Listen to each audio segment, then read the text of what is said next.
that new job. And if you do come home and you don't follow through with it, you'll be sleeping on the couch along with our dog Astro. Right? So you go there and you tell Moshe who he's dealing with. And the story goes, of course, that Korach died that night.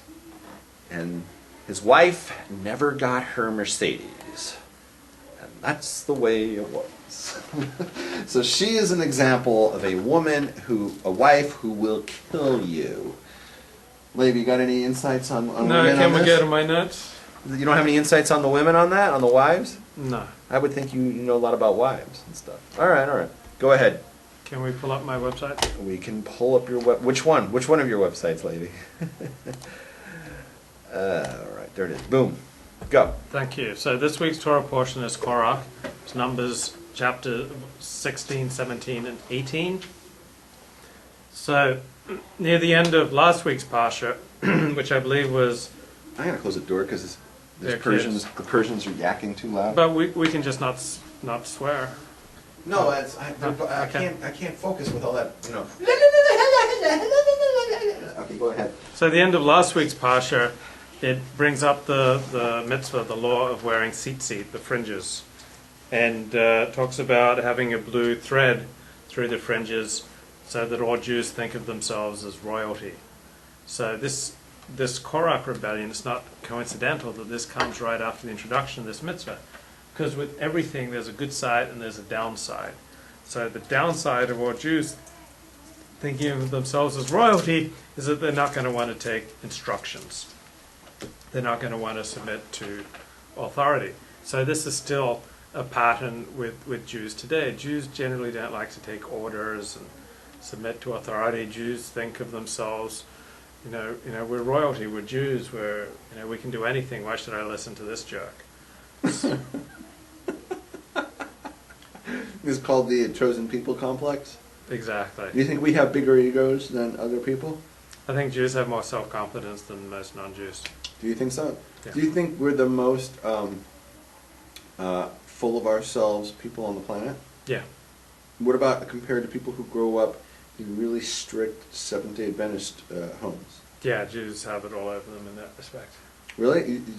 Protestants tend to be very humble. No, I didn't say Protestant. I'm talking about Seventh-day Adventists. Yeah, well, Seventh-day I Adventists have heard Protestants. that Seventh-day Adventists and Mormons feel when they're growing up that they are the shit. No, it's not. I mean, they still think that God's chosen, but they don't think, I can be president of the United States. They don't think, I'm going to run Goldman Sachs when I grow up, or I'm going to run a major studio, or I'm going to be a Rosh Yeshiva, have my own yeshiva in Israel. I'm going to have a special lock on the door so that when the boys come in study Torah with me, they can't get out until they get me off. You're the sickest fuck ever. But why would you go there? No, but I didn't go to that yeshiva because I heard about what went on there. But you don't think that the No, I don't think the Seventh-day Adventists and Mormons have the same self-confidence that Jews do. They don't feel like they're more chosen than us.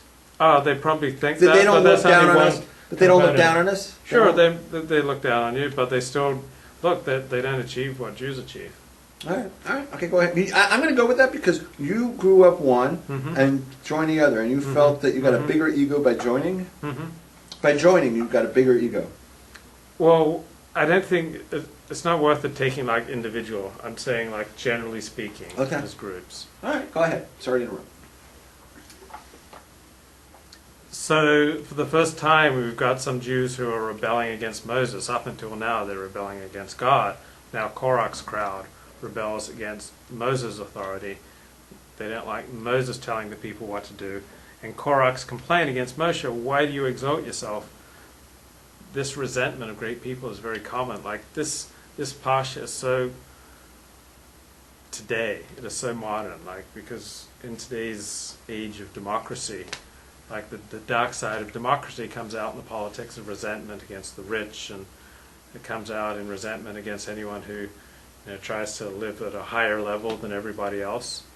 Why do you have so much money? Why do you pretend to have so much holiness? Who are you to not eat in my home? Who are you not to do X or Y? Who are you to take off shovel wool? Shovel wool. What's shovel wool? What's that word you're saying? Shovel wool. Shavuos. You say Shavuos. I said Shavuot. Did you have a problem with that by taking off for it? Well, yeah, I got asked, like, why are you taking off? Why can't you come to your Alexander training every day? Okay. And I said, well, even if it was right next door and I didn't have to worry about driving, I'd need to spend the day with my people, or the 2 days with my people. I need to be in shul, I need to be praying, I need to be singing, I need to be eating meals with people, I need to be celebrating, I need to be studying Torah. There are a lot of important things to be doing on this day, and you don't just go to school, or you don't just go to work, but you observe the day, because this is the day when God gave the Torah. And so if I showed up on this day when God gave the Torah, but even if I was just like spiritually thinking about how Hashem gave the Torah, right. Nobody would be saying, "Oh, Levi, there's this special spiritual, glow to you today. Why is that?" And then I would say, "Oh, because Hashem gave the Torah." No, it doesn't work that way. Because I don't show up, that people have to say, "Hey, why didn't you show up those 2 days?" So did they give you some static about it? Not a static, a little bit of static. Some people do, yeah. Were they Jews in charge of the Alexander training? I'm not going. Because Jews are notorious for not being okay with that. I remember one non-Jew said, "Oh, Luke just does this so that he can feel he has a place in the universe." Right. Here's my experience has been, when I work for non-Jews, especially religious non-Jews, like the Christians and they're deeply observant, no problem. You want to get off for Shabbos? No problem. You want to get off for Simchas Torah and Rosh Hashanah, Yom Kippur, and whatever the hell you want. You want to make up a holiday every day of the week? No problem. They respect the Jew when he keeps his mitzvahs. Right? Even the non-Jew who's secular, who's atheist, is okay. It's like, oh, the Jews, that's cool. I don't have a problem with them. I only hate Christians, so let the Jew do whatever he wants. Let the Jew do whatever he wants, right? But you work for a place and it's run by a Jew. Yeah, here comes Rosh Hashanah. I need to take 2 days off. Are you more Jewish than me? I take off 1 day for Rosh Hashanah, right? And it just goes from there. It's like, I'm taking off for Simchas Torah, and I'm taking off for Sukkot, and they're like, well, whoa, dude, what's going on? You're gonna have to pick your holidays, and that's just becomes like a major problem. This is my experience. So I don't like working for secular Jews. I really don't. Did you ever read any Ayn Rand novels? No. Well, she wrote about this sort of thing. It's the resentment of the great. Like, a lot of ordinary people resent people who are great, who accomplish great things, and they try to pull them down to their own level. So that's kind of a problem that Australia has. Australia has this problem called the tall poppy syndrome. Australians have this impulse that whenever anyone exalts himself and makes himself great, they just want to kind of cut him down like a tall poppy. Really? Is that why there's no great people from Australia? So when you meet people better than you, Rabbi, do you resent them or do you admire them? Oh, I'm in the presence of you, and you're a great man. Yeah. So do you resent me or do you admire me? I admire you when you're nice to me. Well, that's not very often. When you act like a dick, no, I don't really care to be around you. But it's got nothing to do with that. It's just it's your personality. But well, the bad hate the good. It's a rule in life. I don't hate people or try to bring them down because of whatever they got. Torah says that you see someone rich, you respect them because that means God gave them that money, right? Get over it. Ezehu Asher Hasamech Bechelko, right? Who's happy? The guy with his lot. When it gets to little lots, it doesn't get littler than Levi's lot. I've been in Levi's lot. Every other week we meet in Levi's lot. It's a tiny little lot. Are you happy there? Yes. Yeah, you and the cricket. I have reverence for life. That's why I didn't want you to kill the cricket. I do find something interesting I wanted to bring to your attention. Uh-huh. You're like this hardcore Republican, are you not? Yes. I don't get it, to be honest. Because the whole Republican theme is we're the ownership. We're the owners. We don't go to work for people. We're not here to create jobs. We're here to create ways that you can entrepreneur.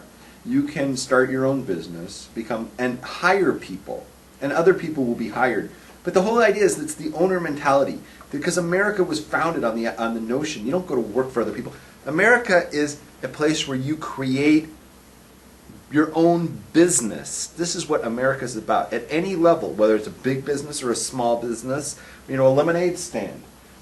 America